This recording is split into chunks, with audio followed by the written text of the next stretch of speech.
नमस्कार. मी राजू गोडे, अखिल भारतीय किसान सभा, आंबेगाव तालुका. आणि आमच्या सोबत सगळे आलेले ठाकर समाज संघर्ष समितीचे सगळे प्रतिनिधी.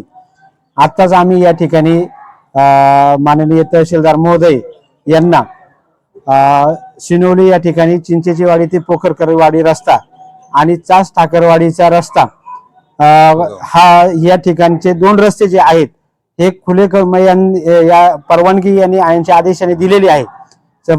संबंधित ठाकरवाडीचे सर्व ग्रामस्थ वारंवार खुला करण्यासंदर्भात पाठपुरावा करत आहेत, परंतु तो खुला करून अजून दिलेला नाही. त्यामुळे काही शेतकरी त्या ठिकाणी अडचण करतात. तर आत्ताच आम्ही त्या ठिकाणी तहसीलदार महोदय यांना ते निवेदन दिलेले आहे आणि त्यांनी आम्हाला पुढील 15 दिवसामध्ये शिनोली चिंचेचीवाडी ते पोखरकरवाडी हा रस्ता आणि चास ठाकरवाडीचा रस्ता हे दोन रस्ते पुढील 15 दिवसामध्ये आम्ही तुम्हाला खुले करून देऊ, असं त्यांनी आम्हाला या ठिकाणी आश्वासित केलेलं आहे. त्याचबरोबर पाडदरा असेल, तुगाव असेल, माळुंगे असेल, असे अनेक आंबेगाव तालुक्यातील ठाकरवाड्या ज्या आहेत, तिथे ठाकर वस्ती आहेत, त्या ठिकाणचे रस्ते हे कच्चे रस्ते आहेत. त्या ठिकाणचे डांबरीकरणाचे जे रस्ते आहेत ते पण पुढील काळामध्ये संबंधित डिपार्टमेंट कडून करून घेणार आहे. त्याबाबत ते म्हणले आम्ही बीडीओ आणि बांधकाम विभागाशी पाठपुरावा करून काम करून घेतोय. परंतु ठाकर संघर्ष समिती आणि किसान सभा याच्या वतीने आम्ही या ठिकाणी त्यांना विनंती आणि आवाहन करतोय की पुढील 15 दिवसामध्ये याच्यावर जर योग्य पद्धतीने निर्णय किंवा ते रस्ते खुले करून दिले नाही तर पूर्ण ठाकर समाज हा आपल्या कार्यालयाच्या समोर धरणे आंदोलन पुढील काळामध्ये 15 दिवसानंतर करेल, असे या ठिकाणी मी आपल्याला सांगतो आणि या ठिकाणी थांबतो. धन्यवाद. आदिवासी ठाकर संघर्ष संघटना आणि किसान सभा, आदिवासी अधिकार मंच यांच्या वतीने जे ठाकरवाडी आंबेगाव तालुक्यातल्या ज्या ठाकरवाड्या आहेत आणि अद्याप त्यांना रस्ते नाही, काय रस्ते आहेत परंतु ते खुले केलेले नाहीत आणि काय जे पाऊल वाटा आहेत वाड्यांना जाणार आहे, याच्या संदर्भात आज एक निवेदन देण्यात आलं की आमच्या आदिवासी ठाकर समाजाच्या वाड्यावास्त्यांना पक्के रस्ते झाले पाहिजे यासाठी निवेदन देऊन मान्य तहसील महोदयांना त्याची माहिती देऊन त्यांना सांगितले का हा गांभीर्याचा विषय आहे, हा त्यांना सांगण्यात आला.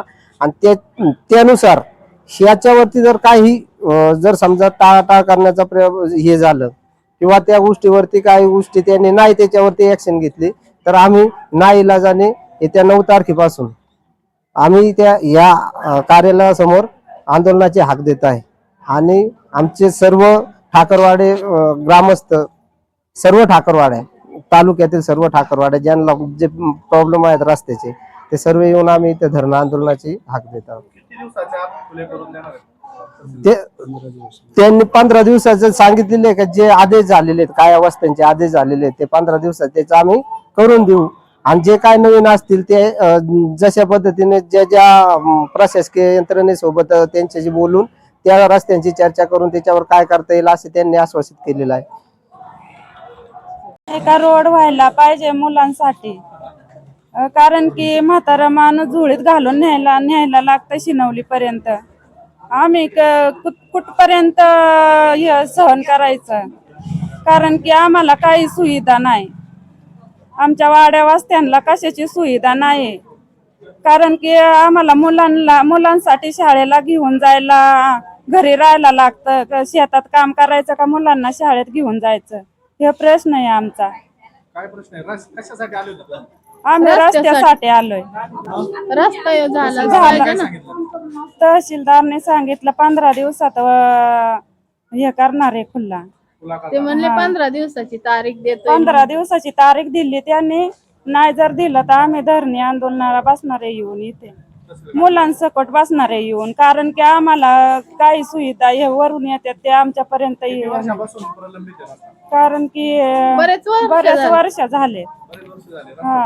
बरेच वर्ष झालं रस्ता नाही, रस्त्याची परिस्थिती. आणि त्यांनी जर 15 दिवसात नाही जर आले तर आम्ही धरणे आंदोलनाला बसणार आहे ना. आणि बसलं जर त्यांना म्हणावा आठवडाभर आमच्या वस्त्यांना येऊन राहा, कसं होती परिस्थिती तुमची, येऊन बघा बरं आमच्याकडे कस काय रस्ता आहे, कसा रस्ता आहे. कारण की भाऊ पण आलेले बघून गेलेले येऊन, ते वाड्यान वस्त्यांपर्यंत येते नाही. आमच्या ठाकर समाजाकडे लक्षच देती नाही. बोलते गणेशनगर ठाकरवाडी.